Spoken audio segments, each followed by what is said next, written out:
ৰাজ্যৰ আশা অংগনবাড়ী আৰু মধ্যাহ্ন ভোজনৰ কৰ্মীসকলৰ দৰমহা বৃদ্ধিক লৈ গুৰুত্বপূৰ্ণ খবৰ আহিছে। এইবাৰ লোৱা হৈছে কঠোৰ সিদ্ধান্ত। চৰকাৰ ফালৰ পৰা বাজেটত দৰমহা বৃদ্ধিৰ সন্দৰ্ভত ঘোষণা কৰা হৈছে যদিও আশ্বস্ত হ'ব পৰা নাই কৰ্মী সহায়িকা সন্থা সংগঠনসমূহ। এইবাৰ লৈছে কঠোৰ সিদ্ধান্ত। ৰাজ্য চৰকাৰে ৰান্ধনী সহায়িকাসকলৰ মাননি আৰু 500 টকা বৃদ্ধি কৰাৰ বাবে ধন্যবাদ জ্ঞাপন কৰিছোঁ।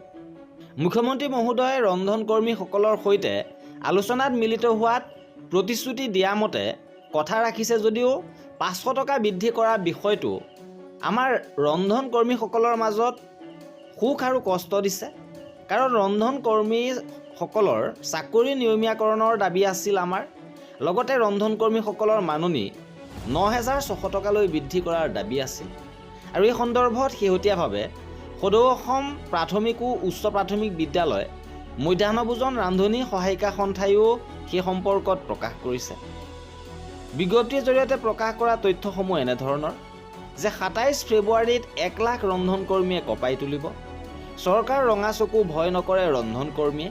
500ৰ পৰা 2000 টকাৰ কেৱল নিৰ্বাচনীটোক ঘৰত বহি 1250 টকা অৰুণোদয় হিতাধিকাৰীয়ে লাভ কৰে। তেনেস্থলত বিদ্যালয়ৰ ৰন্ধন কৰ্মীসকলৰ মাননি কেৱল 2000 টকা। চৰকাৰে ৰন্ধন কৰ্মী আই মাতৃসকলৰ নিয়মীয়াকৰণ কৰিবনে? 2000 টকাৰ পৰা 9600 টকালৈ বৃদ্ধি কৰিবনে? আনহাতে 2000 টকাৰ প্ৰতি মাহৰ মাননি কেতিয়া নিয়মীয়াকৈ লাভ কৰিব?